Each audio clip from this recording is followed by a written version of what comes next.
This morning, we got a tweet from Battlestate Games saying that tomorrow on August 10th, they will be uploading patch 12.11.2 and the game will be down for about 4 hours. We weren't really expecting this patch. They also gave us a link to some patch notes, and there's some pretty awesome and exciting stuff in here between new features and bugs being fixed. I wanted to make a video on it, kind of breaking it down because not everybody follows them on Twitter. Some people miss these things, and because it's easy to miss some of these things in these long lists of bug fixes and stuff like that. So we'll go ahead and break some of this stuff down. I'm Jessekazam. Welcome back to another Escape From Tarkov video. If you like the video, think about dropping a like or commenting down below, and I stream Escape From Tarkov on Twitch. All my links will be down below. I'd love to have you stop by and say hey. With all that out of the way, let's go ahead and dive right in. So I will link these patch notes down below. Everything is always subject to change with Escape From Tarkov. Putting out these patch notes definitely gives us a good idea of what's coming. If they add any more things or any of these things are changed or taken out, then I'll do another video about that. But kind of moving through some of the things that are added, they added a fence reputation increase when successfully exiting on any location as a player scav. This is huge. We've been talking for a while about how scav karma seems really hard to grind up, almost impossible, especially since not a lot of scavs want to be hostile anymore. Well, now just going in, being a good scav, not shooting anybody else, maybe going to get some loot and extracting should give you a little bit. I would imagine this is going to be somewhere around the 0.01 because they've upped killing PMCs and other player scavs to 0.03, sometimes 0.05. So this will be a small way to increase it, but will incentivize you to still go to your scav rate. I think this is a good change. PMC Scav cooperation exits are now permanently available on all locations. They're adding the sorting table on the Scav item turn-in screen. So this is awesome. This is going to allow you to open up the sorting table after you get out of a Scav raid and kind of adjust the loot in your stash. I'm not expecting this in any way for you to be able to put stuff in the sorting table and then go back to your stash and it's still there when you go through. But more, it'll help you rearrange things in your stash or like stack some backpacks and backpacks to make more space. This is definitely going to be a very welcome change to helping you take as much as you can from those scav raids, which is awesome. A very interesting and exciting thing they put on here is adding new quests for high-level players. Now, we have no idea really what this means. This could be what they've planned all along for making the Kappa requirement up at level 71. Maybe some of these high-level quests, you need to be level 45, 50, or even 60 to unlock these quests, and these quests will give you insane amount of XP.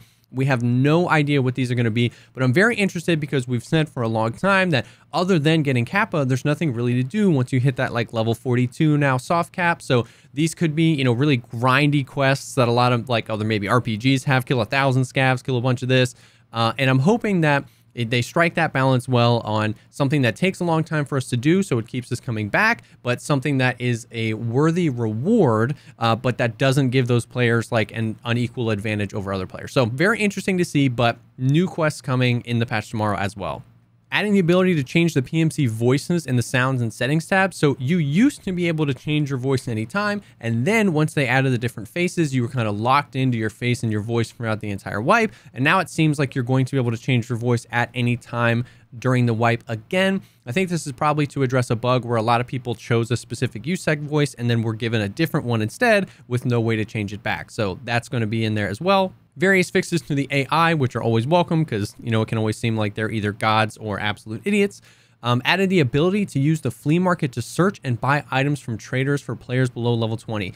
This is huge. The flea market and its interface functions so much more than just buying and selling from other players. But when you're new to the game and you're below level 20 and you find maybe a compensator or a suppressor, and you don't know what compensator you need to attach that to your gun, you could right click it and say, linked search, and you can find the compensator that is needed. Well, if you're under level 20, you can't even link search, you can't required search, you can't do any of that because the flea market is locked. So you will not be able to use the flea market under level 20, but you will be able to use the interface, the link search and required search to see what is available to you from the traders that you have currently unlocked. And this is going to be a huge benefit to players below level 20. They're adding a 30% discount on all items bought from Fence at the maximum loyalty level. This seems like a very good change. Fence notoriously sells things for more than they're worth, so you can sell stuff to him for basically nothing, and then he sells that item back to players for more than they're worth. So it was almost never worth buying anything from Fence.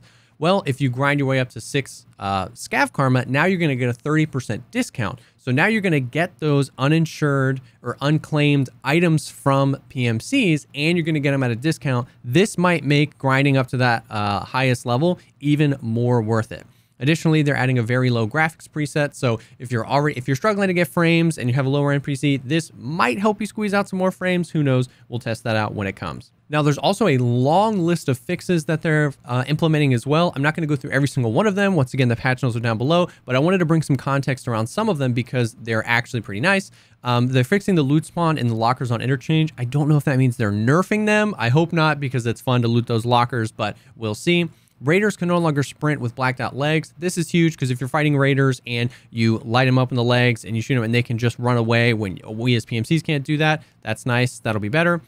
This one was a little confusing. It was worded confusingly. Fence reputation will no longer increase when you kill a player scav that killed another player scav who was killing scavs. So I think this was just a bug with how when it's tagging somebody as hostile, if there was a player scav that was being bad and killing other AI scavs, and then a player scav came along and killed that bad player scav and avenged him and he got points, maybe sometimes that bug would happen where it would flag that player scav as hostile and you could kill him and increase your scav karma. So they're continuing to fine tune when someone is flagged as hostile, when it's not. And hopefully some other features will be added so that you can kind of signal to other people or talk to them and say, hey, I was just killing a bad player scav. I wasn't killing a good one. I'm okay. They're fixing a bug where players couldn't turn while prone on elevated surfaces. This has been plaguing me a lot, trying to go for these shooter born in heaven kills. Sometimes you find a good spot, you prone, and you can't turn left or right.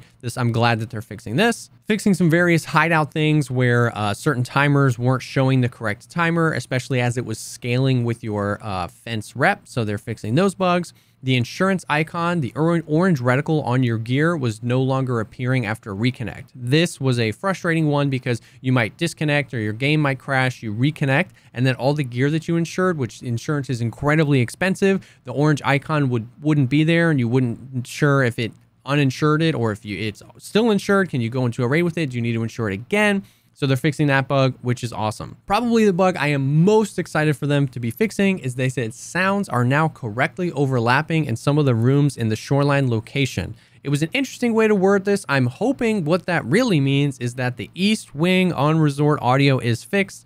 I'm hoping it's not that they just paid attention to specific rooms, but we've all known that in both wings, but especially the East Wing, on Shoreline, the audio has been absolutely atrocious. There's no vertical audio. Everybody sounds like they're on the same floor. So I'm really, really hoping that they've fixed this and making the resort basically playable again. They're also fixing another really common and frustrating bug, which is the double animation while equipping the Mark 47 Mutant. This has been super frustrating. You might do something and then pull the gun out and then the gun disappears and then you pull the gun out again. So hopefully that is fixed. And then lastly, fixing the freezes while moving through the tabs and filters on the trader screens. This has been really bad. I don't know what causes this, if it's server side or anything like that, but this has been really, really frustrating. Moving back and forth between the traders to the sell screen or picking a loyalty level specifically, you could get really, really hung up there for a long time. So that's kind of the brief overview of some of the most important things coming in the patch tomorrow. This is really exciting. We weren't expecting this. The game is going to be down for about 4 hours, which means this is a pretty significant patch. And some of this stuff could be pretty significant for the longevity of the game. There's stuff in here for high tier players with the quests, and there's stuff in here that's beneficial for lower level players, like the ability to use the flea market interface to find stuff. So overall, super exciting. We will see how this plays out tomorrow. Hopefully everything will go super smooth and it'll be great additions to Escape from Tarkov. Thank you so much, as always, for taking the time to check out this video. If you liked the video, think about dropping a like, commenting down below, or subscribing to the channel for more content like this. I stream Escape from Tarkov on Twitch. All my links will be down below. I'd love to have you stop by and say hey. And if you're looking for people to play Tarkov with, our Discord is an awesome place to be. That link is down below as well. Thank you again for stopping by, and I will definitely see y'all on the next one.